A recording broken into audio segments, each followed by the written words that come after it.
ایک بدو آئے، ایک صحابی آئے، یا رسول اللہ میرا باپ میرے مال کو خرچ کر دیتا ہے، مجھ سے پوچھتا نہیں ہے۔ تو ہم نے کہا بلاؤ اسے۔ ان کو جب بلایا گیا تو اس نے پوچھا کیوں بلا رہے ہیں؟ کہ تیرے بیٹے نے شکایت کی ہے۔ تو ان کو اتنا دکھ ہوا، انہوں نے چند اشعار پڑھے دل ہی دل میں، زبان پہ نہیں، دل ہی دل میں، اور مجلس میں آ گئے۔ جب پہنچے دربار رسالت تو جبریل آئے ہوئے، یا رسول اللہ اللہ تعالیٰ کہہ رہے ہیں اس کا مسئلہ بعد میں سنیں، اس سے کہیں وہ شعر سنا جو تو نے بیٹے کے گلے میں کہے ہیں، اور اب تیری زبان سے ادا نہیں ہوئے پر تیرے اللہ نے سنے۔ تو آپ نے اس سے فرمایا اچھا بھی تیری گل تو میں بعد میں سنوں گا، تو پہلے وہ میں نے شعر سنا۔ انہوں نے کہا اشہد انک رسول اللہ، میں گواہی دیتا ہوں آپ اللہ کے رسول ہیں۔ یا رسول اللہ میں نے دکھ میں چند اشعار زبان سے نہیں دل ہی دل میں دہرائے تھے، اور آپ کے رب نے عرشوں پہ سنا، واقعی آپ کا رب بھی سچا اور آپ بھی سچے۔ آپ نے کہا کیا کہا تھا؟ کہا میرے بیٹے جس دن تو پیدا ہوا ہم نے اس دن اپنی ذات کے لیے جینا چھوڑ دیا، ہم نے تیرے لیے زندگی کا سفر شروع کیا، تجھے ٹھنڈی چھاؤں میں بٹھانے کے لیے گرم ہواؤں سے لڑا، تمہیں ٹھنڈی ہواؤں سے بچانے کے لیے برفانی راتوں میں کام کیا، تیری ایک مسکراہٹ دیکھنے کے لیے ساری ساری رات تڑپا،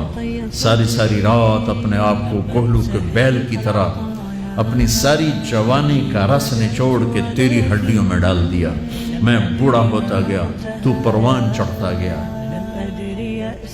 میری کمر جھک گئی، تیری کمر اٹھ گئی، میری ٹانگوں سے جان نکل گئی، تیری ٹانگیں مضبوط ہو گئی، میرے ہاتھ کانپنے لگے، تیرے ہاتھ مضبوط ہوئے، میں لڑکھڑانے لگا، تو اترانے لگا، تو مجھے خیال آیا کہ جیسے میں اس کے لیے دھکے کھاتا تھا، اس کی زندگی کی دعائیں مانگتا تھا، اس کے لیے تڑپتا تھا، چلو آج میرا یہ سہارا بنے گا۔ لیکن جب تجھ میں جوانی کی لہر دوڑی اور مجھے بڑھاپے نے کھا لیا، جب جوانی میں تجھ میں رنگ بھرا اور بڑھاپے نے میرے رنگ چھین لیے، جب جوانی نے تجھے سیدھا کیا، بڑھاپے نے مجھے ٹیڑھا کر دیا،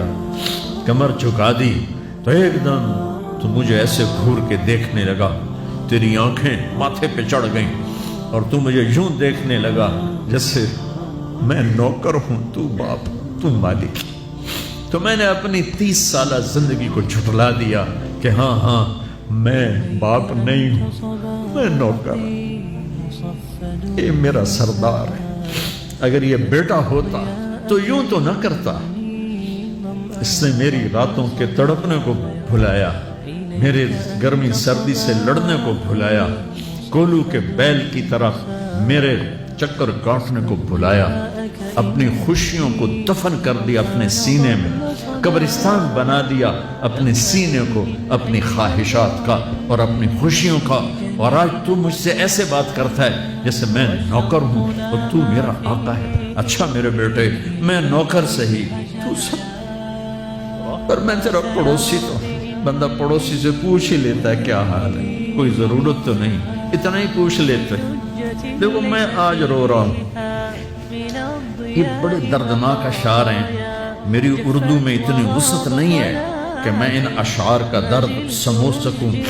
اردو کے الفاظ میں، لیکن اتنا بتاتا ہوں کہ میرے نبی روتے روتے ہچکی لگ گئی، اتنا روئے، اور آپ نے اس بچے کے گریبان کو یہاں سے پکڑ کر دفع ہو جا، میری نظروں سے دور ہو جا، انت و مالک لابی، تیرا سب کچھ تیرے باپ کا ہے، یہی باپ آج تمہارے ہاتھوں ذلیل ہو رہے ہیں۔